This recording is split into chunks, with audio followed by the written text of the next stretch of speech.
Good afternoon. My name is Steve Earhart. I am the NNSA's Production Office Manager. I'm the federal official with contract management and oversight responsibility for the Y12 plant, as well as the Pantex plant in Amarillo, Texas. It's a pleasure to be here with you all today. It's been a pleasure to have my boss with me this week. We had a good trip to Y12 and all the way down through Watts. We went to Watts Bar and ended up here yesterday, and he'll tell you a little bit about that. Let me introduce Frank Klotz to you. Lieutenant General Frank Klotz is United States Air Force retired. He was confirmed by the Senate on Tuesday, April 8, 2014, as the Department of Energy's Undersecretary for Nuclear Security and the Administrator for the National Nuclear Security Administration, the NNSA. As Undersecretary for Nuclear Security, Lieutenant General Klotz is responsible for the management and operation of the NNSA, as well as policy matters across the Department of Energy and NNSA enterprise in support of President Obama's nuclear security agenda. Acting Administrator Held will return to his position as Associate Deputy Secretary. Prior to his Senate confirmation, Lieutenant General Klotz served in a variety of military and national security positions. As a former commander of Air Force Global Strike Command, position he held from 2009 to 2011, he established and then led a brand new 23,000 person organization that merged responsibility for all U.S. nuclear capable bombers and land-based missiles under a single chain of command. He previously served as the Assistant Vice Chief of Staff and Director of the Air Staff, as a Vice Commander of Air Force Command, the Space Command from 2005 to 2007, and as the Commander of the 20th Air Force from 2003 to 2005. Lieutenant General Klotz served at the White House from 2001 to 2003 as the Director for Nuclear Policy and Arms Control on the National Security Council, where he represented the White House in the talks that led to the 2002 Moscow Treaty to reduce strategic nuclear weapons. Earlier in his career, he served as the defense attaché at U.S. Embassy Moscow during a particularly eventful period in U.S.-Russian relations.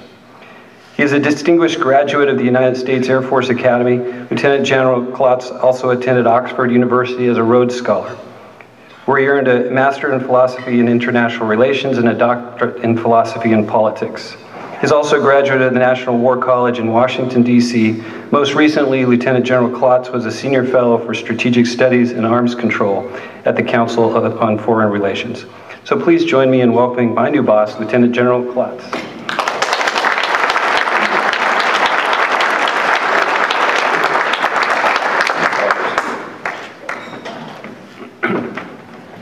Well, thank you, Steve, for that very kind introduction. I was struck by his comment saying that he was delighted to have his boss visit. It reminds me of the old joke about the two greatest lies told in the military. One is when the four-star boss and his staff or her staff shows up on your base and says, "We're here to help you." And the second is when you reply, "We're glad to see you." I'm absolutely delighted to be in Chattanooga and in the Tennessee Valley. While I've never had the privilege of living in the region, I do in fact have some fairly deep roots here. Both sides of my mother's family originally hailed from this area before they migrated to Texas and then on to Oklahoma. The Hardys resided in Giles County, Tennessee, and the Grahams lived in Limestone County, Alabama. So in a way, I am living proof that there has always been strong and close ties on both sides of that border, of which this Tennessee Valley Corridor Summit is just the latest manifestation. I'm very thankful to Congressman Fleischmann for graciously inviting me to speak at this summit and for the opportunity to visit with him and Helen last night. Congressman Fleischmann, Congressman Duncan, Senator Alexander, who we just saw on the video, and indeed the entire Tennessee congressional delegation are ardent advocates for our nation's defense and for the Y12 National Security Site and Oak Ridge National Laboratory in particular. I'd personally like to thank them for their strong support and wise counsel, not only to the National Nuclear Security Administration and the Department of Energy, but to the whole national security structure. Well, it's been a real delight to be here at the summit, to have the opportunity to speak with many of the summit participants. I was delighted also to be here when Helen Hardin and the Marshall Space Flight Center were rightly recognized for their great work. I had an opportunity a few months ago as a member of a National Academy of Science study that just published a report in the last day to visit the Marshall Space Flight Center, and I was, of course, very impressed with the tremendous innovation that is going on there to keep our nation the #1 space nation in the world, both now and in the future. It was also great to learn about the tremendous capabilities and innovative spirit and partnerships that distinguish the Tennessee Valley Corridor, and I applaud Chancellor Engel and Chairman Boyd for organizing this impressive gathering. Now, yesterday I had the opportunity to spend the day visiting Y-12, touring the facilities, observing operations, meeting with the employees. I've been to Y-12 before, and then as now, I came away very, very impressed with the work that's taking place there, with the extraordinarily quality, professionalism, and dedication of the workforce. And as I'll discuss in a moment, Y-12 plays an incredibly important role in protecting our national security. And then on the way down to Chattanooga, we drove down from Oak Ridge. We also paid a visit to the Watts Bar Nuclear Power Plant, where we toured the control room and the reactor construction for Unit 2 at that facility. So I'm grateful to the TVA leadership, both here and at the site, for providing a very informative presentation on a project that's of great importance to the nation's energy future, as well as to the National Nuclear Security Administration. Now, as Steve noted in his introduction, I have the great honor of being administrator of the National Nuclear Security Administration, or what I'll refer to as NNSA. So perhaps I should take a minute to explain just exactly what NNSA is, because we're often confused with other government agencies like the Nuclear Regulatory Commission that deal with nuclear energy and national security, but we're actually something different. The NNSA was created by act of Congress in the year 2000 as a semi-autonomous agency within the U.S. Department of Energy. It is responsible for enhancing national security through the military application of nuclear science. More specifically, NNSA enhances the safety, security, and effectiveness of the U.S. nuclear weapons stockpile, all without conducting nuclear explosive testing. It also works to reduce global dangers of weapons of mass destruction. It provides the U.S. Navy with a safe and effective nuclear propulsion, and it stands ready to respond to a nuclear or radiological emergency in the United States, or for that matter, abroad.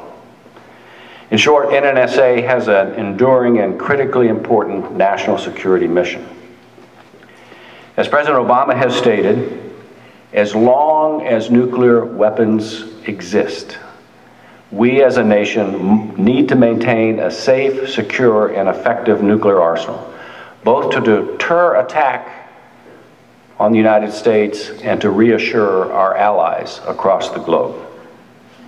We also, as a nation, need to continue to lead international efforts to prevent the spread of nuclear weapons to other countries, that is, limit nuclear proliferation, and we also need to help prevent the specter of nuclear terrorism. It's absolutely imperative that we keep nuclear material from falling into the hands of the bad guys. Now, the Obama administration recently underscored its steadfast commitment to nuclear security by proposing a 4% increase in NSA's budget for fiscal year 2015, in other words, the fiscal year that will start this coming fall. The fact that the recommended budget for NNSA actually went up during a period of budget constraints underscores the importance of NNSA's mission and the firm support from leaders in both the executive and the legislative branches of government. Now, NNSA carries out its mission in 8 major locations across the country. Let me explain where they are. We have the 3 so-called weapons design laboratories.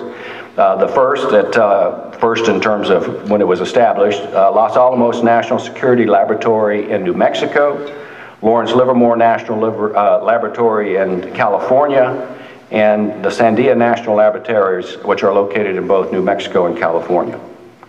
We also have responsibility for the Nevada National Security Site. Some of you may remember it as the Nevada Nuclear Test Site, where many of America's above ground and then below ground under nuclear tests were conducted before the United States, along with a lot of other countries, voluntarily imposed a moratorium on nuclear explosive testing in 1992. A moratorium, by the way, that has been observed by 3 presidents in a row, both Democrat and Republican.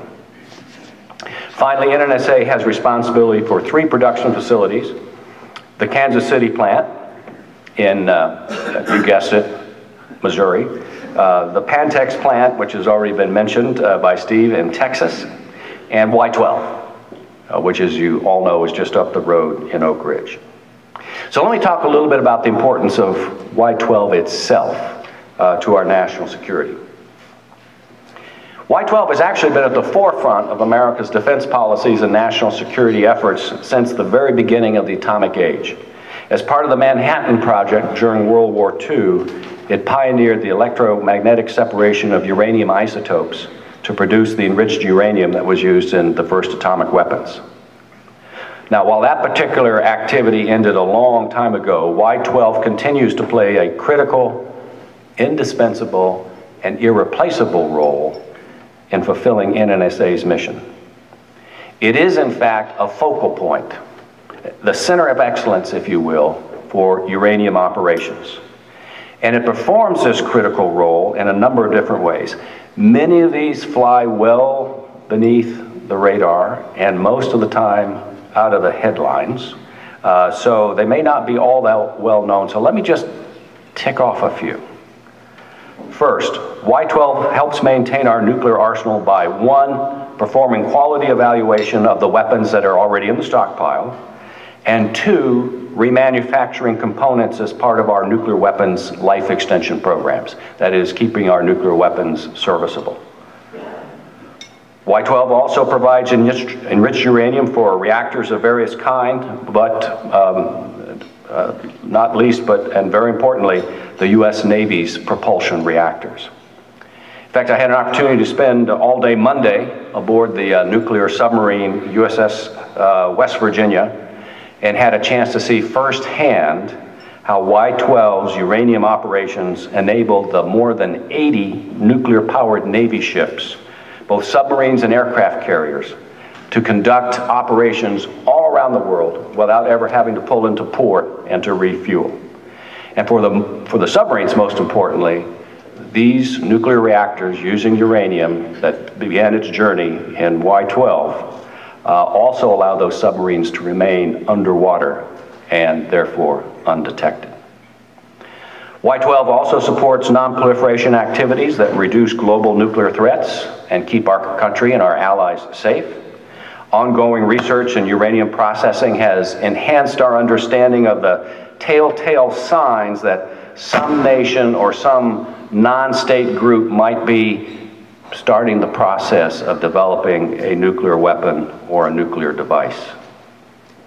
Y-12 has been the lead for working with a program we have called the Global Threat Reduction Initiative that helps to develop domestic supply of medical isotopes, reducing the need for civilian use of highly enriched uranium.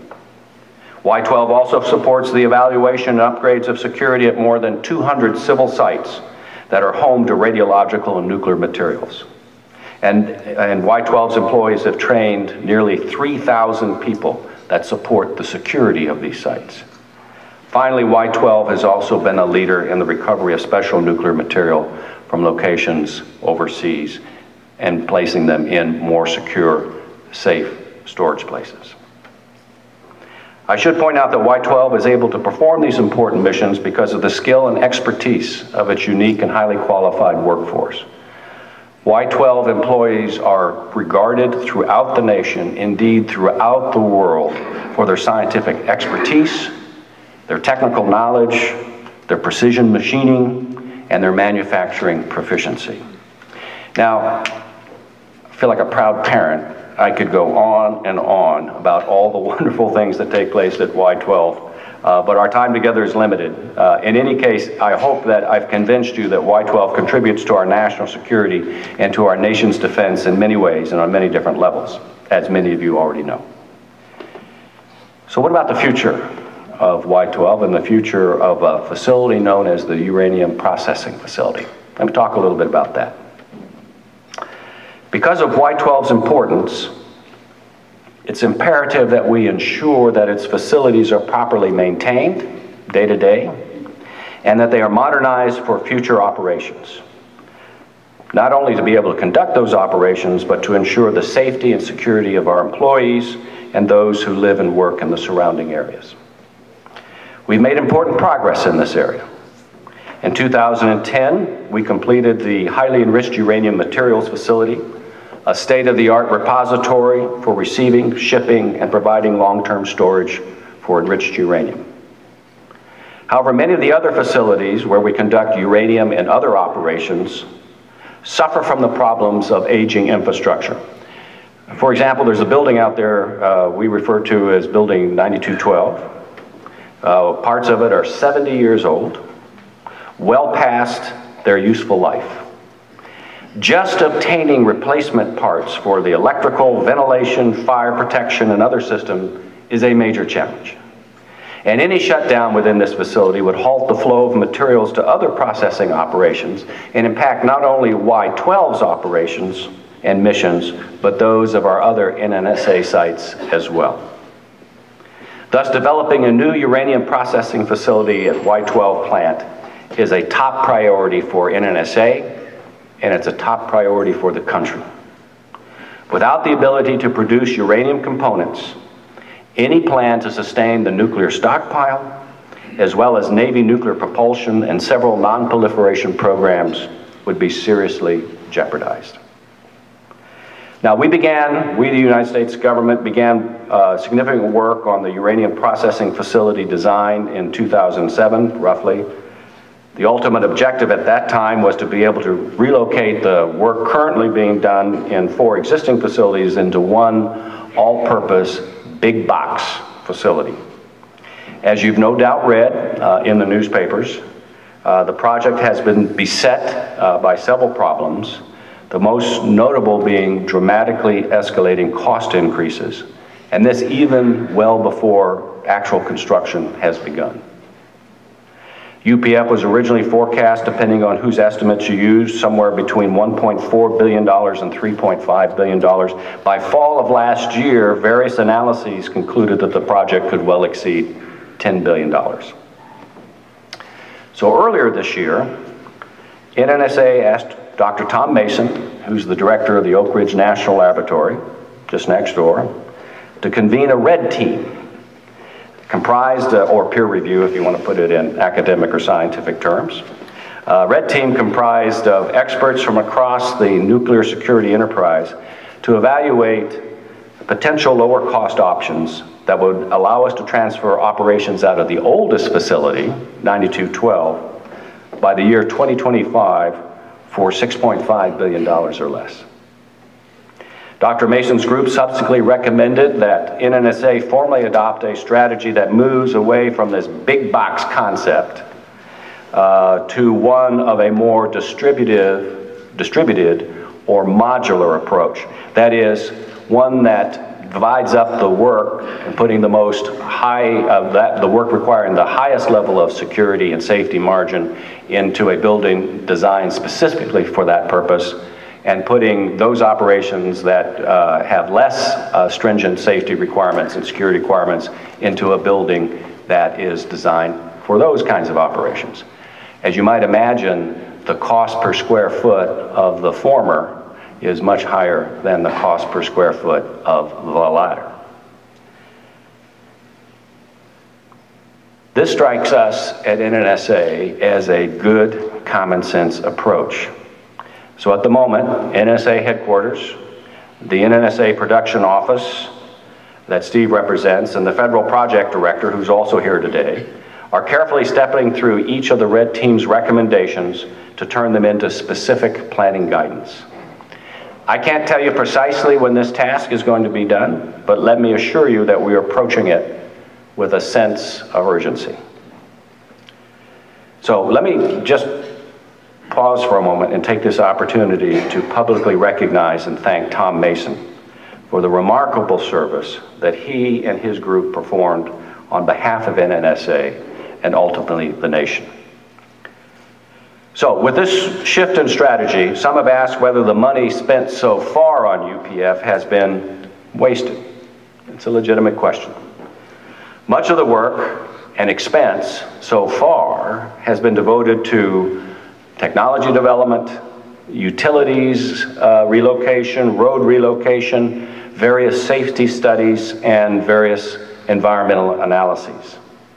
These pre-construction measures will readily carry over to the new modular approach. However, to be perfectly honest and candid, some of the design work associated with a single large facility will not. Well, I normally wouldn't go on at this length about a particular project that we were working on in such detail, but I wanted to personally bring you up to date on the latest developments on this major project affecting the Tennessee Valley. At the end of the day, it represents the Department of Energy's largest investment in the nuclear security enterprise in recent months, or recent memory. And it will entail enormous capital investment in this region. Significantly, NNSA and Y-12 are drawing upon the expertise and experience represented in this room to help make this large undertaking succeed. For example, the UPF team is partnering with the Tennessee Department of Economic and Community Development, regional chambers of commerce, business development leaders to attract the right businesses to the region to support work on UPF. It is also working closely with the University of Tennessee Center for Industrial Services to provide classes to prepare businesses to bid on UPF and other federal projects. The Chattanooga business community is also supporting Y-12 modernization efforts. In fact, last year, the Chattanooga Chamber of Commerce, the Chattanooga Regional Manufacturing Association, and Chattanooga's Enterprise Center hosted a UPF supplier forum to help prepare vendors for work on the UPF project. And in fact, 200 business representatives attended the forum. So this truly is a team effort. At NNSA, and our Y-12 National Security Complex continue to develop and progress, I look forward to strengthening and building upon this partnership. It will, as I indicated, take a total team effort to deliver a capability that the nation clearly needs. And it's also clear to me from talking to each of you individually that that spirit of teamwork exists in the Tennessee Valley.